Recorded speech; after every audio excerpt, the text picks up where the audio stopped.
Hi. Growing up, I always felt like the odd one out in my family. Not because I got into trouble or slacked off.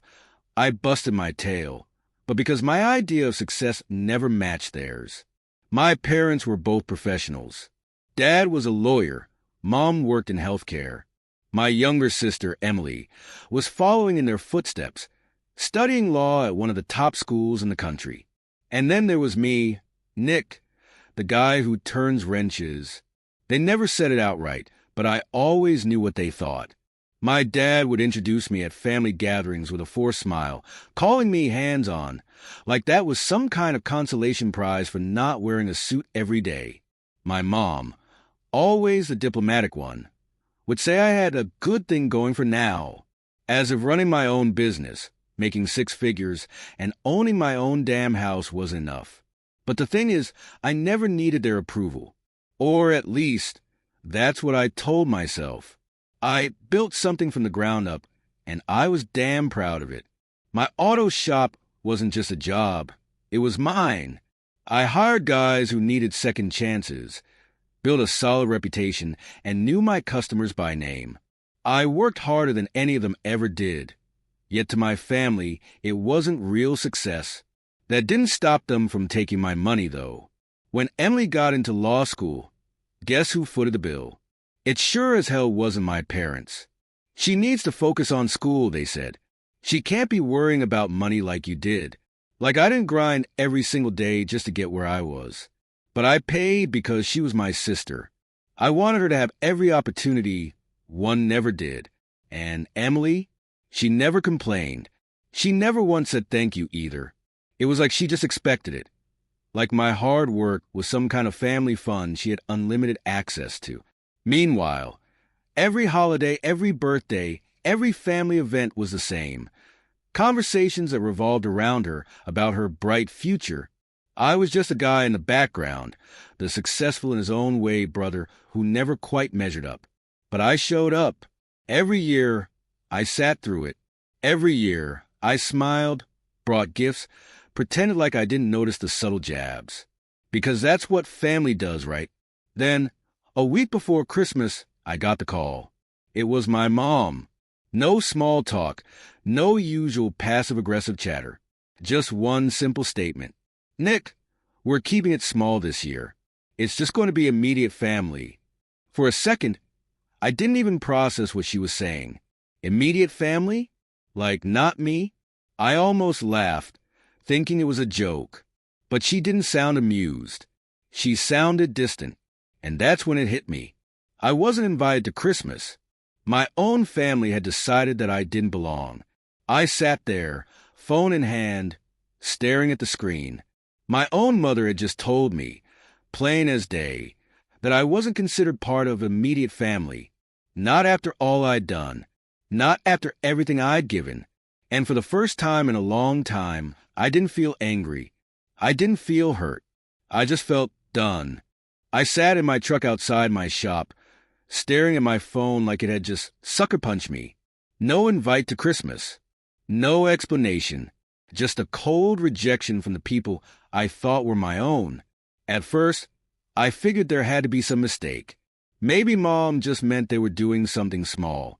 Maybe Emily was busy with school. But then my cousin Sophie sent me a text. Just 3 words. Check this out. A second later, my phone buzzed again. Screenshots from the family group chat. A chat I wasn't in. My stomach twisted as I opened them. Emily had been talking about me, about how my career could ruin her reputation, how having a brother who works with his hands might make her look bad in front of her fiancé's family. And then I saw his name, Brad, the fiancé, a young doctor from a well-off family. Someone Emily clearly thought deserved a sister-in-law who wasn't tied to grease and sweat. I gripped my phone tighter, scrolling through more messages. Mom and Dad weren't arguing. They weren't defending me. They were agreeing with her, saying things like, "We don't want to make things awkward for Emily," like I was some embarrassing stain they needed to cover up. My head pounded. All those years, all that money, every sacrifice I made for her, and this was what I got? I wasn't a brother.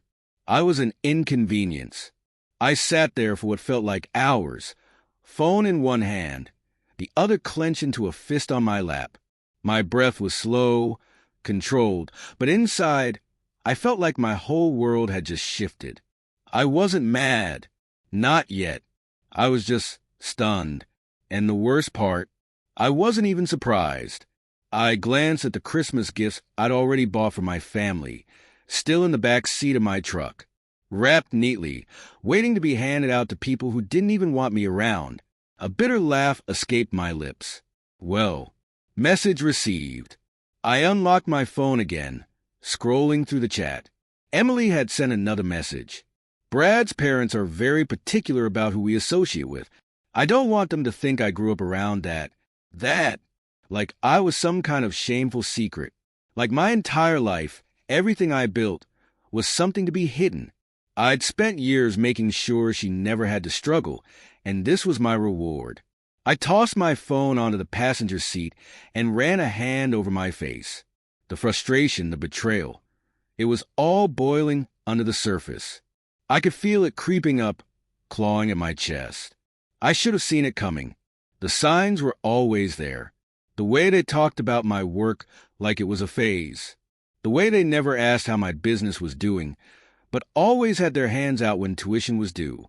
I let out a long breath and looked out the windshield. My shop, my business, my success. It was mine. It wasn't fancy, but it was real. It was more than Emily or my parents ever gave me credit for.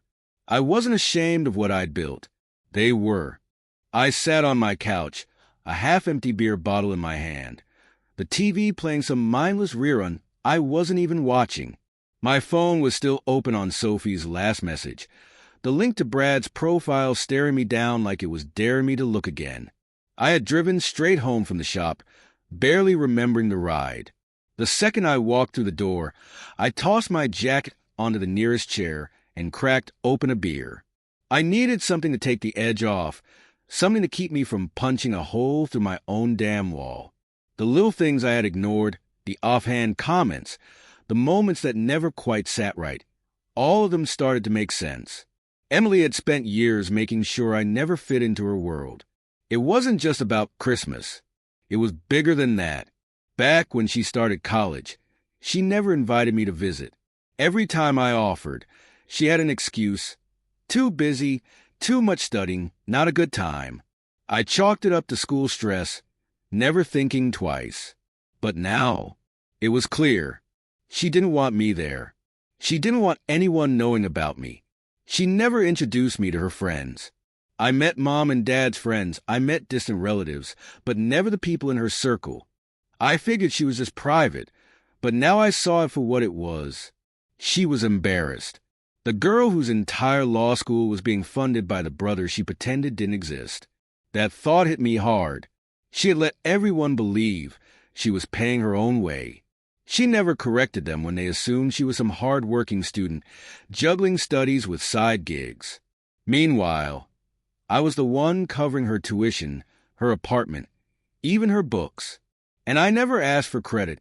I just wanted her to succeed. But she didn't just take the money. She took my existence and erased it.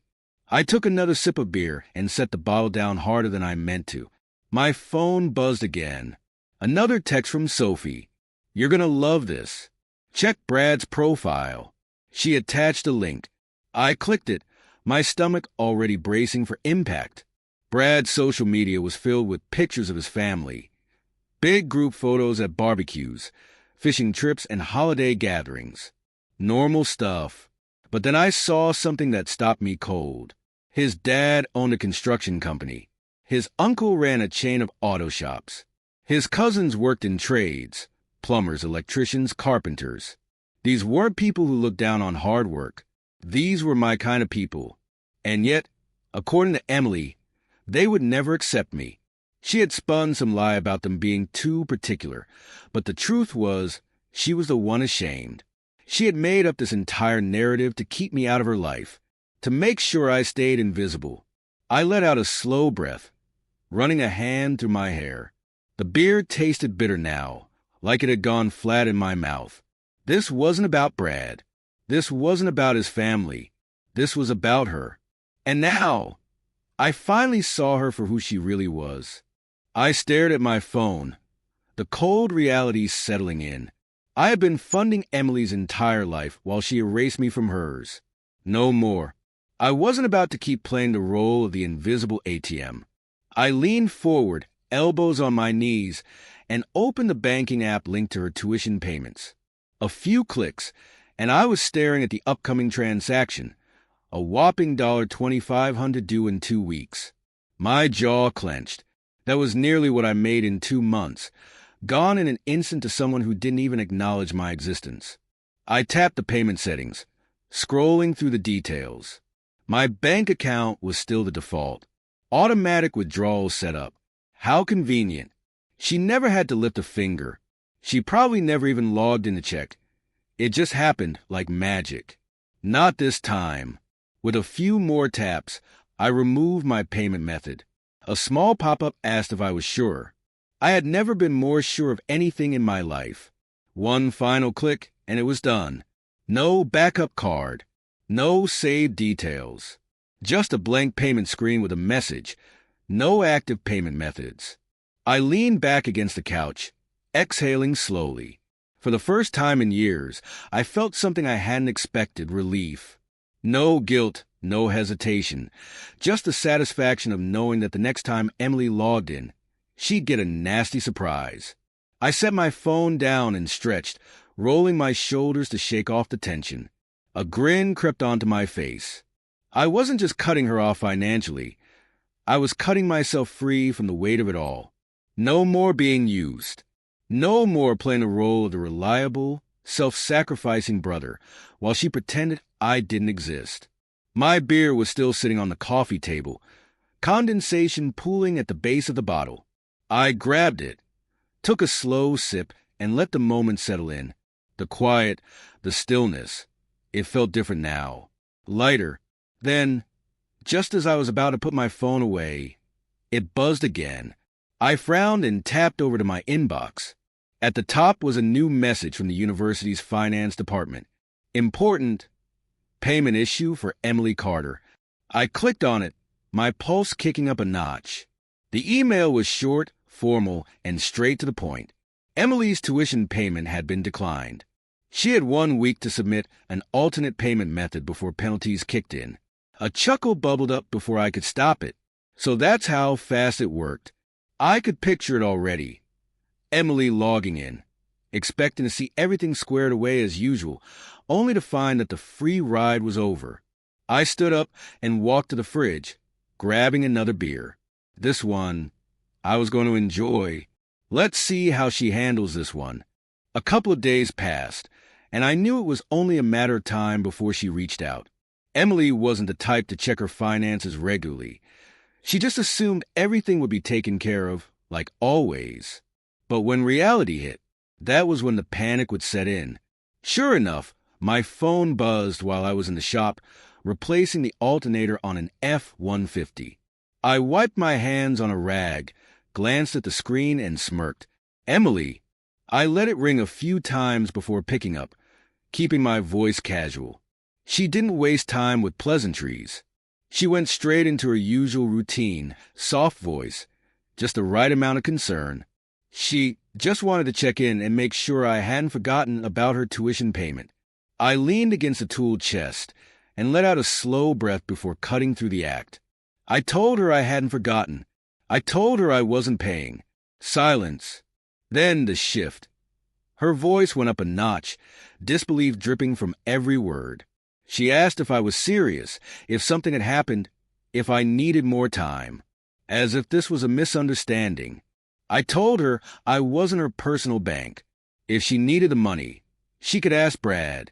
The explosion came immediately.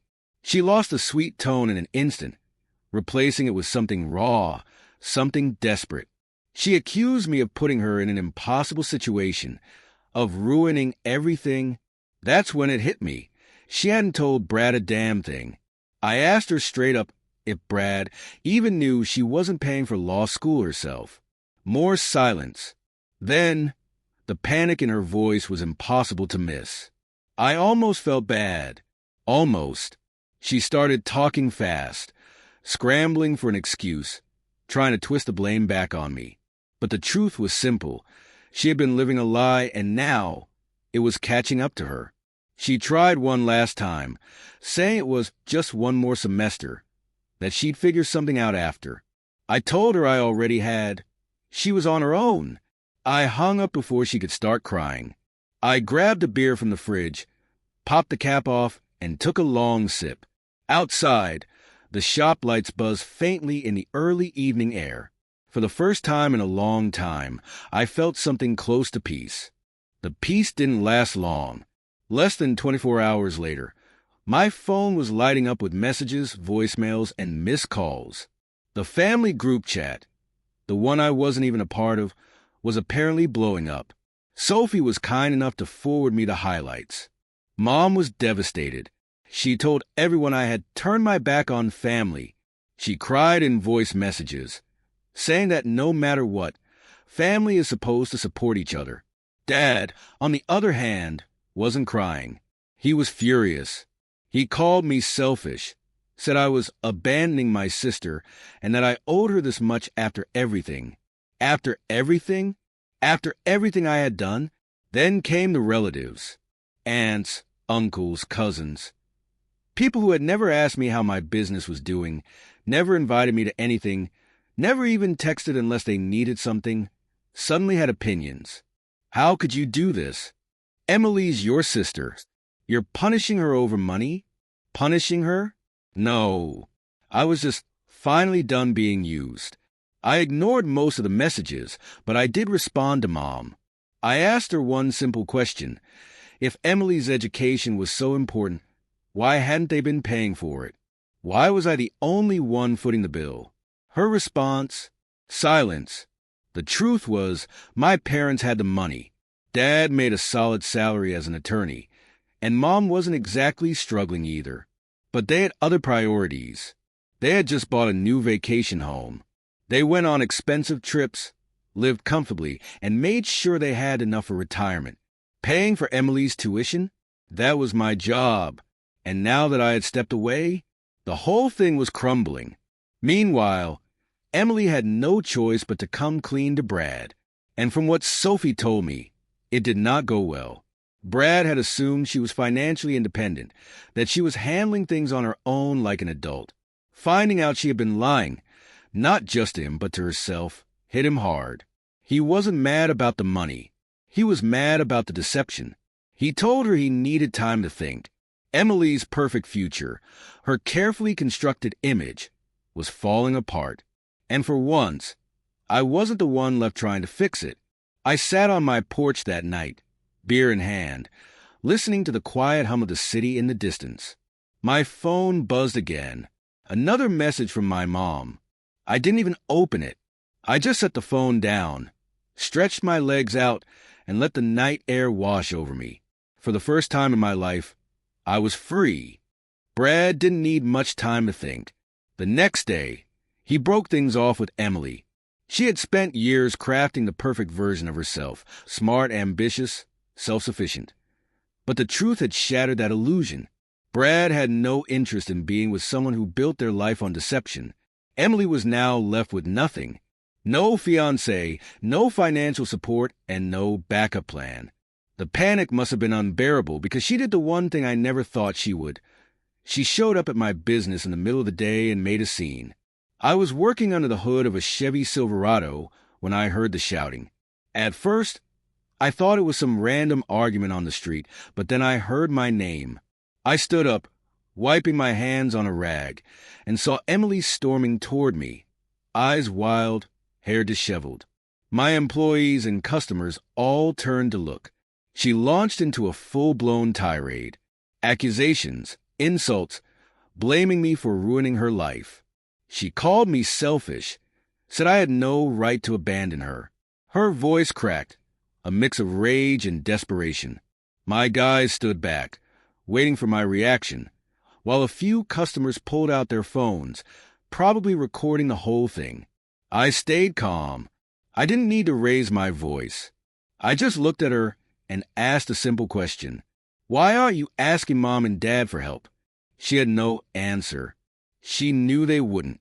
She knew they could but wouldn't. And the weight of that truth was too much for her to handle. That's when one of my older customers, a woman in her 70s, stepped forward. She had been waiting for her car, watching everything unfold. She shook her head and said something that made the whole shop go quiet. If you treat your own family like this, don't be surprised when no one's left to help you. Emily froze. Her face went pale. And just like that, the fight left her. She turned and walked out, disappearing into the street without another word. The fallout was immediate. Word spread fast, and whatever sympathy my parents had tried to drum up for her started drying up. She had burned every bridge. No one was willing to lend her money. No one wanted to be dragged into her mess. With no way to pay tuition, she had no choice but to drop out of law school. The texts started rolling in from my family soon after. Mom asked me if I was really okay with this. Dad sent a long message about how family sticks together. Even a few aunts and uncles decided to chime in, suddenly worried about Emily's future. I didn't reply. Not to any of them. Instead, I focused on what actually mattered. I put in longer hours at the shop, took on more projects, even expanded my client base.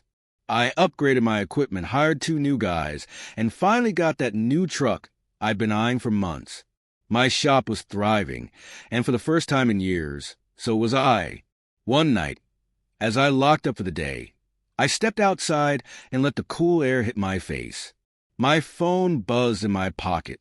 Another message from Mom. I didn't open it. I just slipped the phone back into my pocket, climbed into my truck, and drove home. For the first time in my life, I wasn't looking in the rear-view mirror. Bye bye.